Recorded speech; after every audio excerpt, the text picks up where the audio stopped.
Hello students, welcome back to my channel. So आज हम इसका सेकंड पार्ट स्टार्ट करेंगे। जो इकोनॉमिक्स का हमने जो पालमपुर वाला चैप्टर स्टार्ट किया था क्लास 9 का उसका, ठीक है। सो इसका फोर्थ रिक्वायरमेंट हम प्रोडक्शन के बारे में आज स्टार्ट करेंगे। तो इसका फोर्थ क्या क्या है प्रोडक्शन की रिक्वायरमेंट? Human capital. अब ह्यूमन कैपिटल की ज़रूरत है क्योंकि एक पर्सन जो है उसको नॉलेज की भी ज़रूरत है, ठीक है। उसको अगर बिजनेस अपना चलाना है, प्रोडक्शन को अगर उसे इफ़ेक्टिवली मैनेज करना है तो उसको उसके लिए नॉलेज की तो ज़रूरत है। इन मोस्ट केसेस जो कुछ नॉलेज है वो जनरेशन टू जनरेशन होती है। गवर्नमेंट भी कुछ इनिशिएटिव लेती है कि वो फार्मर्स की जो नॉलेज है, जो भी वो जानते हैं, उसको इम्प्रूव कर सकें। So what is the factor of production? Production का फैक्टर क्या है?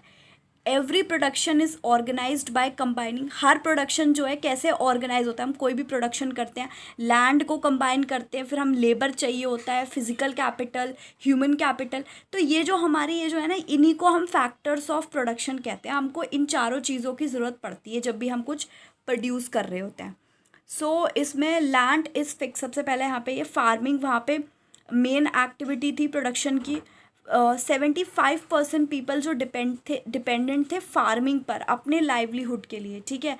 सो वो फार्मर्स थे या फार्म लेबरर्स भी थे उसमें से कुछ। और उनका बेसिक जो उनका एक कंस्ट्रेंट है कि उनका फार्म प्रोडक्शन के लिए वो ये है कि लैंड एरिया, जो भी कल्टीवेशन के अंदर लैंड एरिया था वो फिक्स था, ठीक है। सिंस 1960 तक पालमपुर में कोई भी एक्सपेंशन नहीं हुआ, मतलब कोई भी लैंड उनकी और ज़्यादा एक्सपेंड नहीं हुई, नहीं बढ़ी, कल्टीवेशन में कुछ बढ़ाव नहीं आया।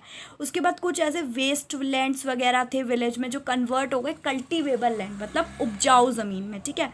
सो यहाँ पे कोई स्कोप नहीं था फार्म प्रोडक्शन को बढ़ाने का या नया कल्टीवेशन के अंदर जो कुछ ले आए थे।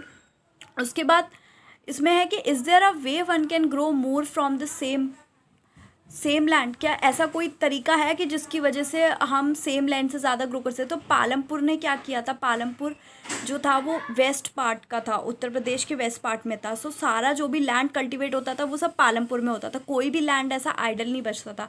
सो रेनी सीजन में क्या होता था, खरीफ फार्मर्स जो थे वो ज्वार और बाजरा ग्रो करते थे।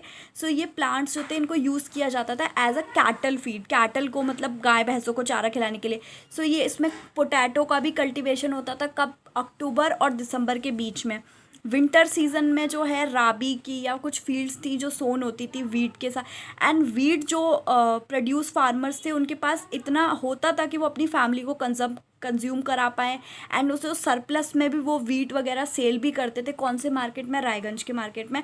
एंड उनका जो वो पार्ट जो था लैंड एरिया का, वो शुगर केन को उन्होंने वो कर दिया था पूरा डिवोट, जो कि साल में एक बार हार्वेस्ट करते थे, कटाई होती थी उसकी। शुगर केन अपनी रॉ फॉर्म में होती थी, ठीक है, जिसकी वजह से जो जैगरी बनती थी, और जैगरी कहाँ? शाहपुर के ट्रेडर्स उसको सेल करते थे, है ना।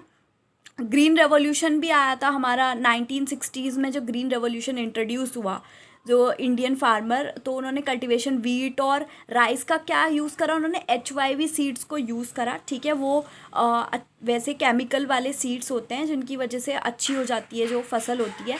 सो अगर ट्रेडिशनल सीड्स से उनको कंपेयर करें तो HYV सीड्स का ये प्रॉमिस था कि वो बहुत ही ज़्यादा अमाउंट में जो है ग्रेन को प्रोड्यूस कर देंगे on a single plant. And उसकी वजह से क्या हुआ, सेम पीस ऑफ लैंड ही बहुत सारी क्वांटिटी में जो है फूड ग्रेन्स देने लगा, दुगना देने लगा, और जो पहले पॉसिबल नहीं था। HYV सीड्स को ना ज़्यादातर पानी की ज़रूरत होती है, ज़्यादा से ज़्यादा केमिकल फर्टिलाइजर्स, पेस्टिसाइड्स की ज़रूरत होती है इन सब में, ताकि तभी आपको बेस्ट रिजल्ट मिलेगा, ठीक है।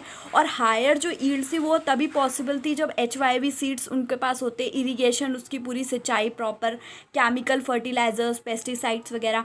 पंजाब, हरियाणा या वेस्टर्न यूपी साइड के जो भी सब फार्मर्स थे वही थे जिन्होंने जो मॉडर्न फार्मिंग मेथड को यूज़ किया, ट्राई किया था इंडिया में। और ये जो फार्मर्स थे इन्होंने ट्यूबवेल्स वगैरह भी ऑर्गेनाइज़ किए थे इरिगेशन के लिए, HYV सीड्स, केमिकल फर्टिलाइजर्स वगैरह फार्मिंग में।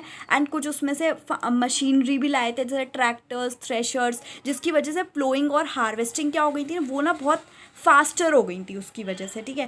Thank you.